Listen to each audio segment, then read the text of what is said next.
सीधे chapter 2 operating system structures के इस डेप्थ एनालिसिस में उतरते हैं। ये सिर्फ कोई बोरिंग थ्योरी नहीं है, बल्कि ये समझना है कि वो मजबूत नींव असल में कैसे काम करती है, जिस पर आज हमारी पूरी डिजिटल दुनिया टिकी हुई है।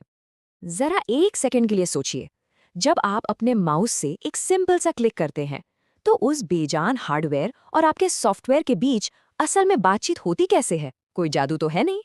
यहीं पर ऑपरेटिंग सिस्टम यानी हमारा ओएस एक इनविजिबल फैक्ट्री मैनेजर की तरह एंट्री लेता है। ये मैनेजर एकदम पर्दे के पीछे रहकर काम करता है, सॉफ्टवेयर और हार्डवेयर के बीच के हर गैप को भरता है, ताकि आपका काम बिना किसी झंझट के बिल्कुल मक्खन की तरह हो सके। तो आज हम क्या क्या कवर करने वाले हैं, फटाफट देख लेते हैं। पहला, ऑपरेटिंग सिस्टम की सेवाएं। दूसरा, यूजर और ओएस इंटरफेस। तीसरा, सिस्टम कॉल आखिर काम कैसे करते हैं। चौथा, यूजर मोड बनाम कर्नेल मोड। पांचवा, ऑपरेटिंग सिस्टम का पूरा आर्किटेक्चर। और आखिर में छठा, ओएस को बूट करने की प्रक्रिया।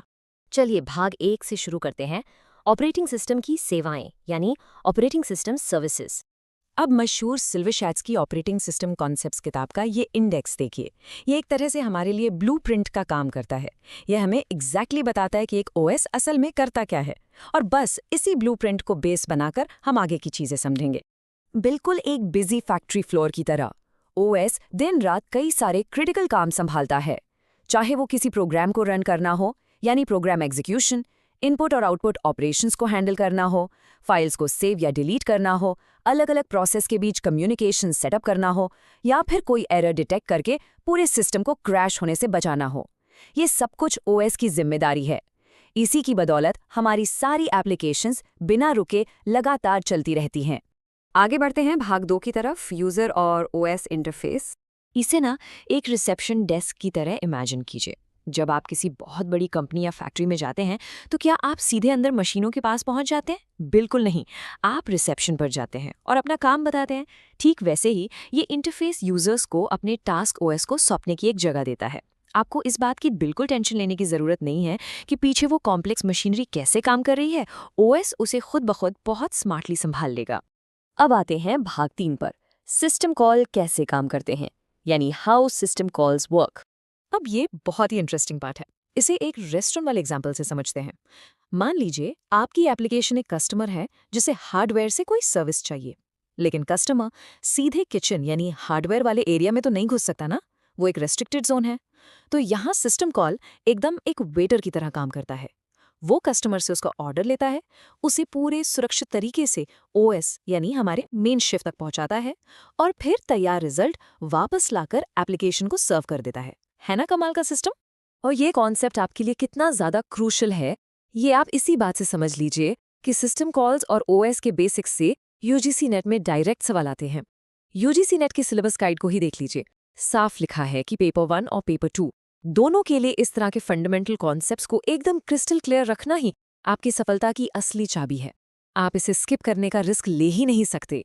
तो सबसे जरूरी पॉइंट पर आते हैं, भाग 4, यूजर मोड बनाम कर्नल मोड। जब हम सिस्टम की सिक्योरिटी और स्टेबिलिटी की बात करते हैं ना, तो हमें अपनी इस फैक्ट्री के सख्त सिक्योरिटी प्रोटोकॉल्स को समझना ही होगा। ध्यान से सुनिए, यूजर मोड एक बहुत ही सुरक्षित और लिमिटेड एक्सेस वाला इलाका है, जहां आपकी आम एप्लीकेशंस रन होती हैं। अगर यहाँ कोई प्रोग्राम क्रैश भी हो जाए, तो सिर्फ वही प्रोग्राम बंद होगा, पूरा सिस्टम सेफ रहेगा। लेकिन इसके बिल्कुल ऑपोजिट, कर्नल मोड ओएस का एकदम दिल है। यहाँ फुल और अनरिस्ट्रिक्टेड हार्डवेयर एक्सेस होता है। अगर गलती से भी यहाँ कोई गड़बड़ी हुई, तो बस समझ लीजिए पूरा का पूरा सिस्टम एक झटके में क्रैश हो जाएगा। इसीलिए ओएस इन दोनों मोड्स के बीच एक बहुत ही सख्त अभेद्य दीवार बनाकर रखता है। और ये चीज हमें ले जाती है भाग 5 पर, ऑपरेटिंग सिस्टम का आर्किटेक्चर, यानी operating system architecture. Operating systems को डिजाइन करने के कई अलग अलग तरीके होते हैं, जैसे मोनोलिथिक डिजाइन। इसमें सब कुछ एक ही बड़े भारी भरकम ब्लॉक में होता है। ये फास्ट तो बहुत होता है, लेकिन इसे मैनेज करना उतना ही मुश्किल है।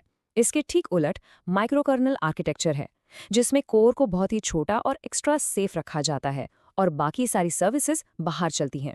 इनके अलावा लेयर्ड, मॉड्यूलर और हाइब्रिड डिजाइन्स भी यूज होते हैं।